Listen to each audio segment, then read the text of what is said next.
Morning, welcome back to my channel. আশা করি তোমরা সবাই খুব ভালো আছো আর আমিও ভালো আছি।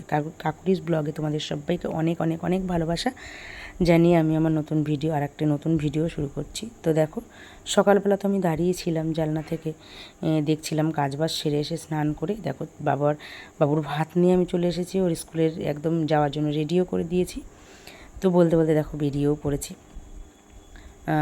তো অনেক দিন পর ব্লগ করছি, তাই একটু এদিক ওদিক হয়ে যাবে, তো ভালো করে গুছিয়ে কথা বলতে পারবো না, বা যাই হোক সেটা তোমরা সবাই মানিয়ে নিও। এই দেখো সোনা বাবা আবার দেখছে, ক্যামেরা করছি বলে ভিডিও করছি তাই দেখছে। তো দেখো আমরা স্কুলে যাচ্ছি এখন। বাবুর শরীরটা একটু খারাপ আছে, ঠান্ডা ঠান্ডা লেগেছে। তো আজকে আমরা যাব স্কুল গিয়ে স্কুল থেকে এসে, আজকে হচ্ছে শুক্রবার, তো স্কুল থেকে এসে আমরা আবার এক জায়গায় যাব। তো দেখো বলতে বলতে স্কুলের সামনে চলেও এসেছি। এটা একটা ফাঁকা মাঠ, বাগান ছিল, তো এখন এখানে হচ্ছে বিক্রি করছে বলে ফাঁকা করে দিয়েছে। সবার এই ঘরটায় না, আমরা সবাই যখন আমার বাবু প্রথম স্কুলে ভর্তি হয়েছে তখন আমরা ওই ঘরটায় বসে বসে গল্প করতাম সবাই। আর দেখো এই যে সাদা বিল্ডিংটা দেখা যাচ্ছে, এটা হচ্ছে আমাদের মানে বাবুর স্কুল। ওই স্কুলে পড়ে। তো এখন ওকে ঢুকিয়ে দেবো স্কুলে। তো এইখান থেকে ঢোকানো যায় না, কারণ এখান থেকে সব ক্যাবের গাড়িগুলো বেরোয়, এই ক্যাবগুলো বেরোয়, তো সেই জন্য এখান থেকে আমাদেরকে ঢুকতে দেয় না। যারা ক্যাবে আসে তারা এই রাস্তা থেকে যায়। আর এই দেখো বাবুকে স্কুলে ঢুকিয়েও দিচ্ছি। ওর আন্টিরা সব নিয়ে নিচ্ছে, লাইন দিয়ে দেখো সবাই যাচ্ছে। তো যাই হোক, চলো ও স্কুলে চলে যাক। আর আমিও একটুখানি বসে চা খেয়ে বাড়ি চলে যাব। তো বাড়ি গিয়ে আবার কাজ বাজ আছে, রান্না বান্না সব আছে। তো আবার একটু বেরোবো বলে আবার হচ্ছে বেরোবো বলে আবার তাড়াতাড়ি সব গুছিয়ে নিতে হবে, কিচ্ছু গোছানো হয়নি। স্কুল থেকে নিয়ে আসবো বাবুকে 1:30টার সময়, নিয়ে এসে তারপরে আমরা আবার বেরিয়ে যাব। 4টে 4:30টার সময় টাইম দেওয়া আছে। তো দেখো আমরা বেরিয়ে পড়েছি, একটু রেস্টও নিতে পারিনি, ছেলেকে ঘুম পাড়িয়েছিলাম কিন্তু আমি একটু শোইনি। তো বেরিয়ে পড়েছি। বেরোতে বেরোতে 4টেয় বেরোনোর কথা ছিল, কিন্তু বেরোতে বেরোতে বেরিয়েছি প্রায় 6:30। 6টা তো হবেই, 6টা নাগাদ বেরিয়েছি। তো যাই হোক, একটু 6টা মানে তো বুঝতেই পারছো, একটু বিকেল একদম সন্ধে হবে হবে ভাব। তো দেখে বুঝতেই পারছো, দেখো লাইট টাইট সব জ্বলে গেছে রাস্তায়। আর আমরা বেরিয়ে পড়েছি। আমি যাচ্ছি আমার বাবার বাড়ি, কালকে মনসা পুজো, সেই জন্য বাবার বাড়িতে যাচ্ছি। আর তোমরা তাহলে আমি বাবার বাড়ি যেতে থাকি আর তোমরা আমার সঙ্গে থাকো, দেখতে থাকো।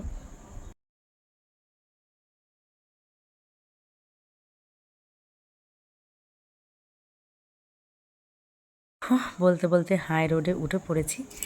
আর এখন হাই রোড যা সুন্দর হয়েছে, আর এত তাড়াতাড়ি মানে পৌঁছে যাওয়া যায়। আমাদের রানাঘাটে বাড়ি, তো রানাঘাট যেতে প্রায় আধ ঘন্টার মধ্যে এখন চলে যাওয়া যায়। আগে 40 মিনিট 1 ঘন্টা সময় লাগতো, তো এখন সেই সময়টা লাগে না, আধ ঘন্টার মধ্যে একদম রানাঘাট আমি বাড়িতে পৌঁছে যাই। এত ভালো রাস্তা হয়েছে, যেহেতু ওয়ান ওয়ে, তো সেই কারণে কোনো ব্যাপারই না, খুব তাড়াতাড়ি চলে যাওয়া যায়। আর আকাশটা দেখো, মেঘলা আকাশ, বৃষ্টিও হচ্ছে। আমাদের ওখানে শ্বশুরবাড়ির দিকে বৃষ্টি হচ্ছিল না, কিন্তু এদিকে যত এগিয়ে আসছি রানাঘাটের দিকে, তো দেখছি বৃষ্টি হয়েছে। আমাদের ওই শ্বশুরবাড়ির দিকে বৃষ্টি হয়নি। আর মেঘলা পুরো আকাশটা দেখে বুঝতে পারছো, অন্ধকার অন্ধকার, সন্ধেও হয়ে যাচ্ছে। লাইট সব দেখো রোডে, আর লাইটগুলো সব জ্বালিয়েও দিয়েছে। তো অনেক দিন পর না, কিছুদিন আগেও বাবার বাড়ি গেছিলাম, সেই চৈত মাসে গিয়েছিলাম, আর এখন শ্রাবণ মাস, মনসা পুজো বাড়িতে, তো সেই জন্য যাচ্ছি। আর এই দেখো কত বড় বড় রেস্টুরেন্ট হয়েছে, এগুলো কিন্তু এতগুলো সব ছিল না। কি ভালো লাগছে, দেখেছো কত বড় বড় রেস্টুরেন্ট হয়েছে। তো ভাবলাম যে তোমাদেরকে একটু দেখাই। আমি তো কোনো দিন এদিকে তোমাদের সঙ্গে যখন আগে ভিডিও দিতাম তখন তো আর এদিকে আসিও নি, এগুলো দেখানো হয়নি, তাই ভাবলাম একটু দেখাই। তো চলো, রাস্তা এখন অনেকটাই বাকি আছে, তো বাকি নেই, চলেও আসবো এক্ষুনি। চলে এসেছি আমি রানাঘাটের দিকে। দেখো বলতে বলতে আমি বাড়িতেও চলে এসেছি। এই হচ্ছে বাড়ি। আর দেখো বাবু এখানে খেলছে। এসেই আমার দিদি কালকে আসবে, ওরা কেউ আসেনি, বাড়িটা ফাঁকা ফাঁকা লাগছে, খুব একটা ভালো লাগছে না, যেহেতু দিদি আসেনি, দিদি আসলে আবার ভালো লাগতো। মা বাজারে গেছে ঠাকুরের সব কেনাকাটা করতে। আর এই দেখো এখানে ব্যাগটা রেখেছি। আর তারপরে তোমাদের সঙ্গে রাতে আর কথা হয়নি, খাওয়া দাওয়া করেছিলাম, করে শুয়ে পড়েছি তাড়াতাড়ি, যেহেতু পরের দিন সকালে উঠতে হবে। আর এই দেখো সকালে ঘুম থেকে উঠে আমাদের এই বাবার বাড়িতে না খুব গাছপালা, মানে ফুল গাছ। আমার মা খুব ফুল গাছ পছন্দ করে, যেহেতু মায়ের পুজো হয় তো সেই জন্য ফুল গাছ। আর ওইখানে বাসনগুলো সব নামিয়ে রেখেছে মা। আমি ঘুম থেকে উঠে দেখছি বাসন রয়েছে, মা মাজেনি এখন। আমি বললাম আমি মেজে দেবো, থাক তোমাকে আর মাজতে হবে না, যেহেতু পুজোর কাজ, মা আবার পুজো ঠাকুর ঘরে ঢুকতে পারবে। মার ঘরটার সব মোছা হয়ে গেছে, শুধু বাসনটাই ছিল, তো ওটা আমি মেজে নেবো। আর এখানে বাবু শুয়ে আছে, এই দেখো বাবু এখনও ঘুমাচ্ছে। ও খুব তাড়াতাড়ি উঠে পড়েছিল জানো তো, সে তখন 7টার মধ্যে উঠে পড়েছিল সকালে।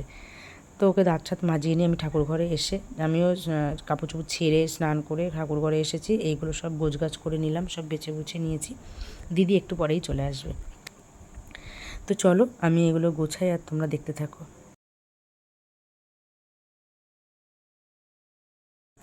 তো দেখো দিদিও চলে এসেছে, আর দিদি এসেছে পরে জামা কাপড় ছেড়ে নিয়েছে। আমি বললাম যে চলো তাহলে বেলপাতাগুলো তুলে নিয়ে আসি। এটা আমাদের বাড়িরই বেল গাছ। ছাদে উঠে পড়লাম, দেখলেই তো তোমরা।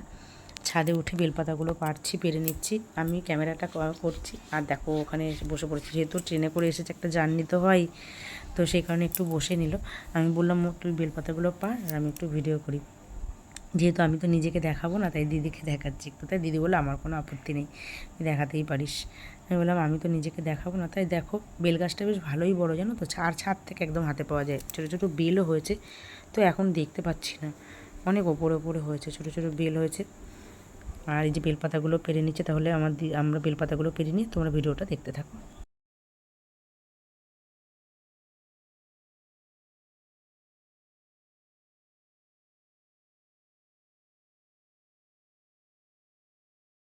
বেলপাতা পাড়তে হয়েছে জানো তো, ওই দুটো, যেহেতু আমাদের মা মনসা আছে, মা কালী আছে, তো সেই জন্য ওদের দুজনের জন্য দুটো মালা গাঁথতে হয়েছে। তারপরে যজ্ঞের জন্য লেগেছে, আরও পুজোর জন্য লেগেছে, এই জন্য অনেক বেলপাতা লেগেছে। তো যাই হোক দেখো পুজোও শুরু হয়ে গেছে, আর পুজো করতে করতে অনেক বেলা হয়েছে। কোনো দিন আমাদের বাড়ি আজ থেকে অনেক বছর ধরে পুজো হচ্ছে, কিন্তু কোনো দিন এত বেলা হয়নি। বিকেলে প্রায় 4:30 5টা বেজে গেছে পুজো করতে এসছে, যেই পুজো আমাদের 12টা 1টার মধ্যেই হয়ে যায়, সেই পুজো এত দেরি হয়েছে। তো যাই হোক এখন সন্ধে হয়ে গেছে, পুজো হচ্ছে, হয়তো যেটা হয় সেটা ভালোর জন্যই হয়। তো মায়ের পুজো দেখো কেমন লাগছে, তোমরা কমেন্ট করে একটু জানিও কেমন লাগছে। আর তোমরা আমাকে সাপোর্ট করো, ভালোবাসা দিও, আর চ্যানেলটি সাবস্ক্রাইব করে দিও, আর পাশে থেকো। দেখো হোম হচ্ছে, সেই জন্য ভাবলাম তোমাদের একটু হোমটা দেখাই। চলো তাহলে তোমরা হোমটা দেখতে থাকো। শ্রাবণে মাসে শুক্লপক্ষে চতুর্থান্তিরা প্রদোষাং ঋতু শিখা বলেন দীপমিস্ত্রি কাশ্যপ গোত্রস্য দেব শর্মনায়া গণেশাদি নানা দেবতা পূজা পূর্বক শ্রী শ্রী মনসা দেবী পূজা কর্মাণি ওম হোম যজ্ঞ তর্পণ